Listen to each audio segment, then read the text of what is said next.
We're talking Hawaii Rainbow Warriors today on Sharpen the Point. Last season, they were 5-7, just missing out on a bowl game, but Timmy Chang enters his fourth season leading the Rainbow Warriors.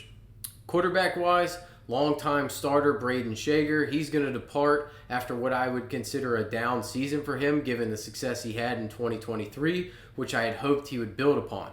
Instead, it was Micah Alihado who seized his opportunity over the final 2 weeks of the season, looking good to cap off the second half of that Utah State game before going absolutely nuclear against New Mexico. He shredded the Lobos and filled my DFS pockets with love in a 469-yard, 5-passing touchdown game while adding 54 yards on the ground as well. It was an impressive performance, but New Mexico was also one of the most porous defenses in the country last year. Just about everybody put up a ton of points against them. So it's fair to question whether that was more Alihado and how good he is, or the defense causing that result. He's going to be slight in stature at 5'10", 180. That's a generous measurements for him.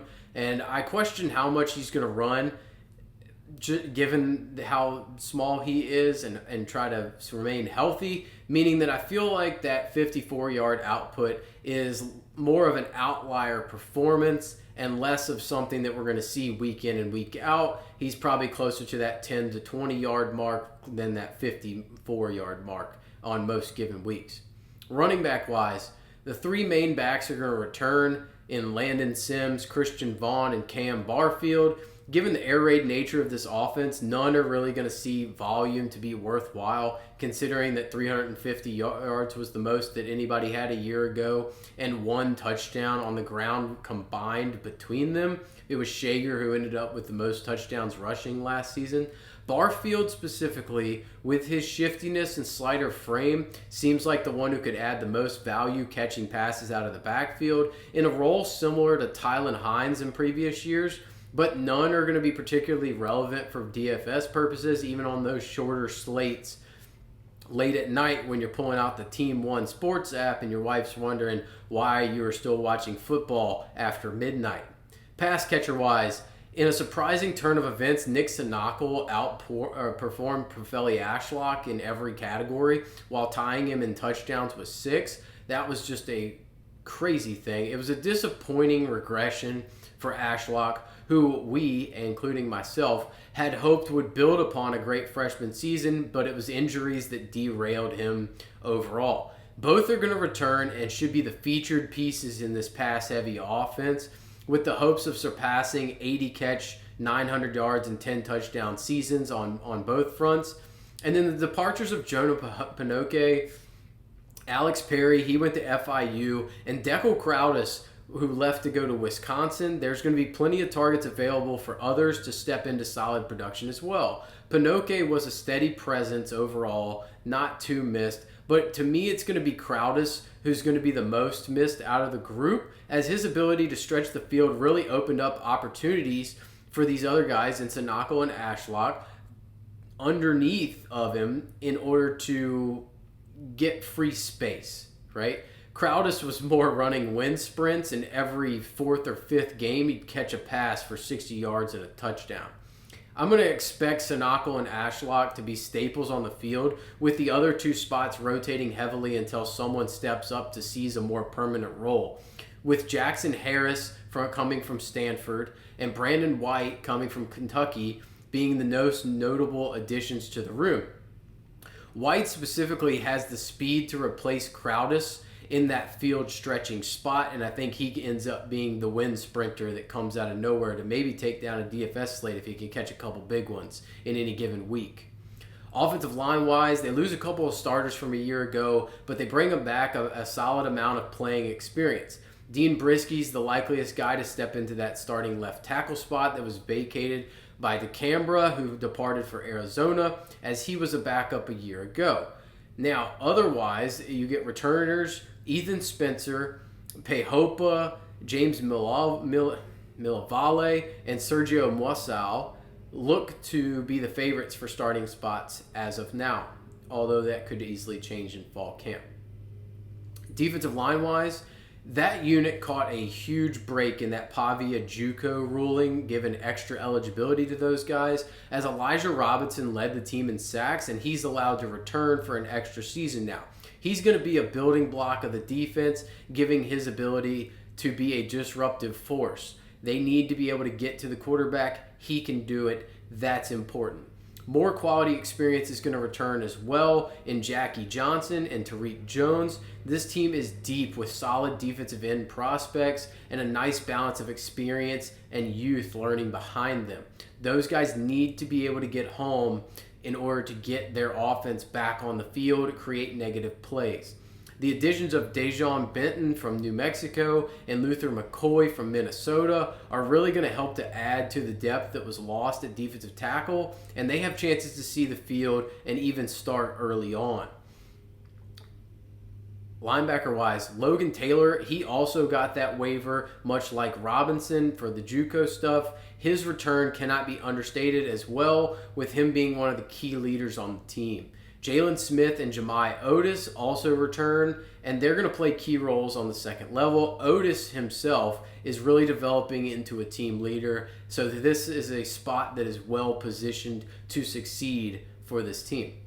Defensive back-wise, the loss of Cam Stone is going to be extremely tough, as he was a first-team all-conference player, one of the better cornerbacks in the country. Combining that with other top corner Caleb Brown heading to Virginia Tech, and the outside spots are clear weaknesses of this unit.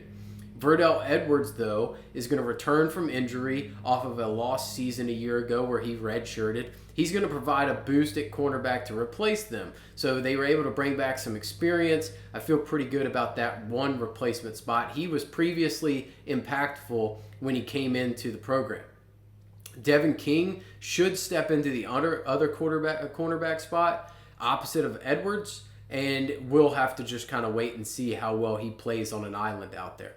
The returns of Elijah Palmer at nickel, Peter Manuma, and Kilanahe Mendiola Jensen at safety give them a base to build upon in the middle of the field. Manuma is the leader at this level on the field, playing as the field general on the back end, and Palmer himself had a really nice spring with 2 interceptions. They need to create some turnovers on this back end, pick some passes off, get the offense going, get some of those quick swings, and we'll see what happens there as far as that. Ultimately, looking at the schedule and outlook for this year, it's the same story, different year, right? We know the offense is going to chuck it all over the yard, putting up points with little to no help from a run game because they lack an explosive playmaker back there. The question is Micah Alejado as good as we think because of the New Mexico game, or were they just awful on defense?